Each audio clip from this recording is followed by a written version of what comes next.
So what does it take then to be a good business person, businessman, woman, or an entrepreneur? What do you think are kind of the key assets now? Because the world is changing very quickly. Number one, you have to get used to rejection. Because, when you get famous or when you get big and you start earning a lot of money and you start doing things that are important, people around you start feeling less significant, and what'll happen is they'll start to pull you down.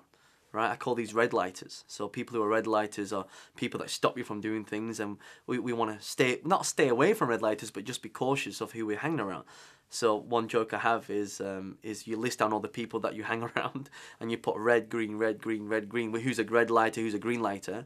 And all the green lighters meet with those more often than you do with the red lighters. So number one, and that will give you the confidence, because you and I know that as entrepreneurs, and you and I are both entrepreneurs, we'll ask people about their opinions on say property or real estate or stocks or self-development or online businesses or whatever it is, and depending on what that type of person is, they'll influence your thoughts. So the first thing is you've got to be able to take rejection. That's the first thing. Second is you have to hang around the right people, and here's what happens. Most people, they hang around with people who give them unsolicited advice. So I remember one of the first houses I bought was a cracking deal. It was worth 155,000. I was going to buy it for 124,000. It's like, £25,000 discount. And for me, that deal at that time was one of the best deals I've ever come across.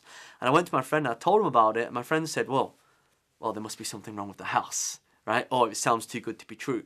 And as I thought about it, I didn't end up taking that deal. And when I thought about it, when I rewinded back, I saw someone buy the house, selling the market for like 185. I lost out big time there.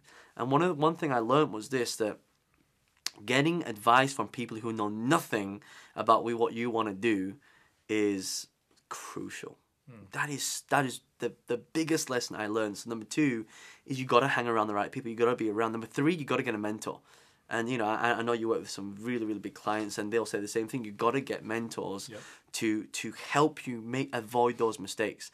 Because I kind of draw this graph, right? Most people think success is from here and they go all the way up, right? And they think it's a straight line.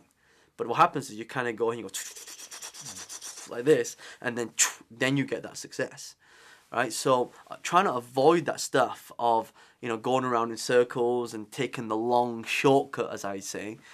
That's why mentors there, is to make sure they don't lose money in what they're going to do, is to make sure that they take the right path and to accelerate it.